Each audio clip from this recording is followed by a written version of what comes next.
चुकीचा.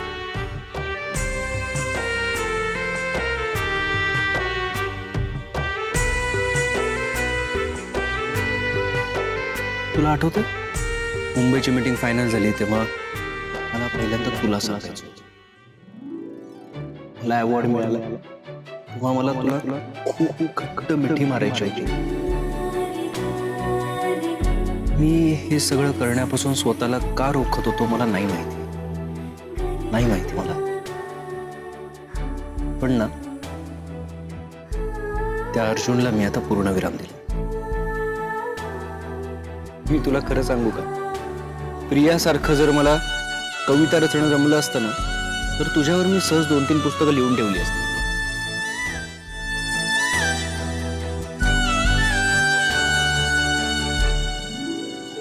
सावित्री तू किती गोड आहेस. तू किती निरागस आहेस.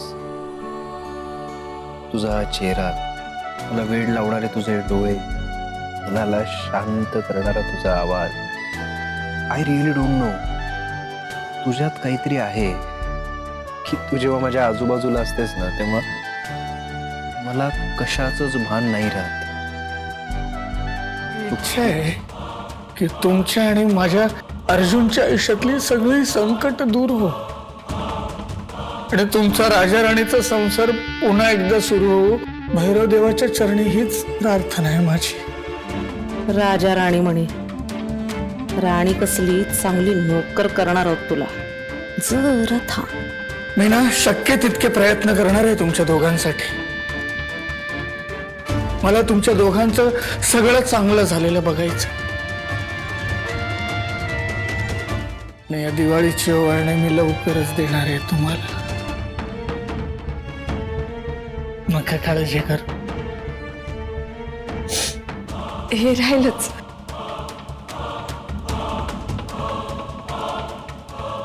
आरामखोर, लायकी नसताना तुझ्याकडून हे सगळं करून घ्यावं लागते. मजबुरी आहे माझी.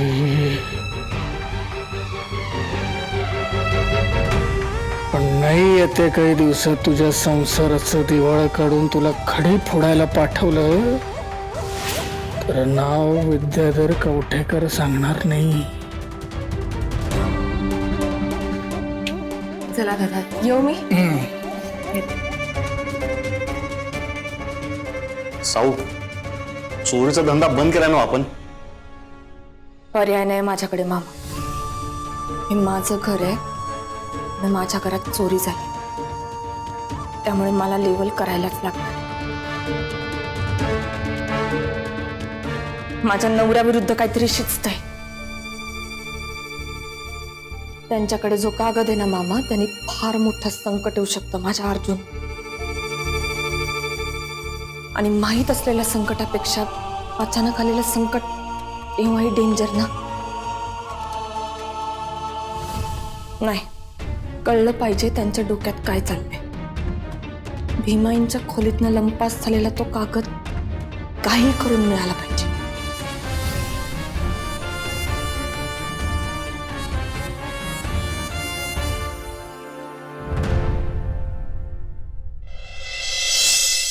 ए बल्लू, मला वाटतं आता आपलं इथं राहणं धोक्याचं आहे. लवकरात लवकर इथून बाहेर पडलं पाहिजे. मामा त्या दोघांना या खोलीतनी काढलं, पलीकडच्या खोलीत टाकले, तरी पण तुला बाहेरच जायचंय. बरं जाऊ. पैशाचं काय? आतापर्यंत विद्यादादा आपल्याला पैसे देत होता, पण आता त्याला पण माहित नाही आपण कुठं जाणार आणि काय करणार. त्याचा ह्याच्याशी जर काहीच संबंध नसेल तर हे दोघं एका दारुड्याला खिशात पैसे नसताना पण का पोचतील? नक्कीच काहीतरी कटकारस्थान सुरू आहे. नाही, तो माणूस कमळ्या बैलाटाच आहे. कारण पंकजने सुद्धा त्यांचं बोलणं चोरून ऐकलंय. ते दोघ जण या कागदासंदर्भात त्याची चौकशी करत होते. या विश्वंभर चतुर. माफ करा दादा, पण तुमच्यासारख्या निर्मळ माणसाचे भाऊ आणि मामा इतके कपटी असतील खरंच विश्वास बसत नाही. आणि अजून एक दादा, त्या खोलीत अजून एका माणसाला त्यांनी लपवून ठेवलंय, ज्याचे फक्त पाय दिसलेत पंकजला. जोपर्यंत हे दोघं जण अर्जुनच्या आयुष्यात आहेत ना, त्याच्या आयुष्यातली संकट काही संपणार नाहीत. पण त्यांना हे माहित नाहीये की त्याच्या आयुष्यात सावी आहे आणि ती अर्जुनच्या पाठीशी खंबीरपणे उभी आहे.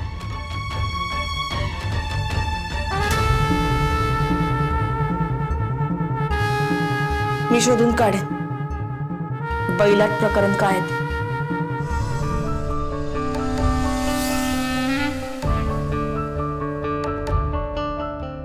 म्हणजे अगं,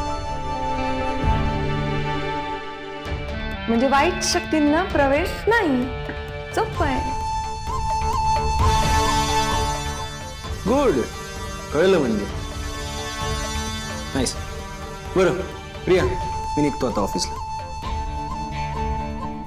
अर्जुन, नाही तुझा ऑफिसला फक्त ते पुसून जा. नाही ऑफिसला गेलास तर उगाच.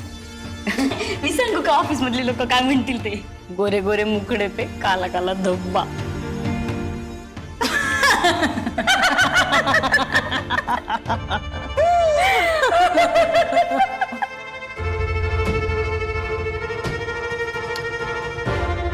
Savitri madam, nice idea. असाच जातो मी ऑफिसला. अरे अर्जुन, ऐक अर्जुन, माझं चुकलं, खरंच माझं चुकलं. मी माफी मागते. मी परत असं नाही करणार, कधीच नाही करणार. फक्त असं नको जाऊस, ते पुसून जा. बस. काय होईल मी असंच ऑफिसला गेलो तर? तुम्ही आज जसे दात काढले ना, तसे तिकडचे लोकही दात काढले. तेच तर मला नको ना अर्जुन, समजून का नाही घेतेस? अरे तुला माझ्यासोबत उद्या मुंबईला यायचंय. काय? खरंच?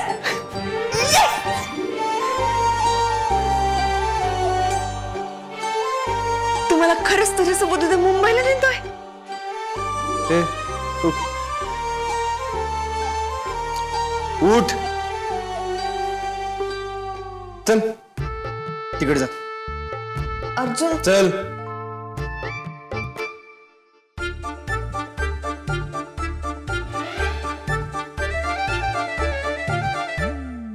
जास्त शहाणपणा करायचा नाही हा. त्या खानविलकरची इच्छा आहे ना, म्हणून नेतोय तुला. अच्छा, खानविलकरांची इच्छा आहे का? नसते येत मी. मग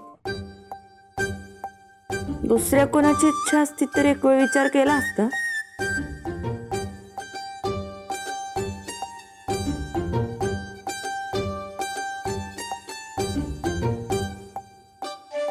हा, ते मिस्टर जॉर्डन आहेत ना, त्यांची पण इच्छा आहे तू यावंस. बाबू, इंटरनेट येडा प्रदीप आहे माहिती आहे मला. अर्जुननं घरी आणला, मग पळून गेला. हा तुला कुठं सापडला मामा? आणि त्याला तू इथं का घेऊन आलायस? का घेऊन आलायस? काय आयटम आहे हा मामा? काय आयटम आहे? ॲटमच आहे हा. याला मला भीमाबाईच्या खोलीत घेऊन जायचंय.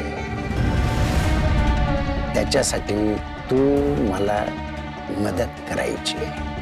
काय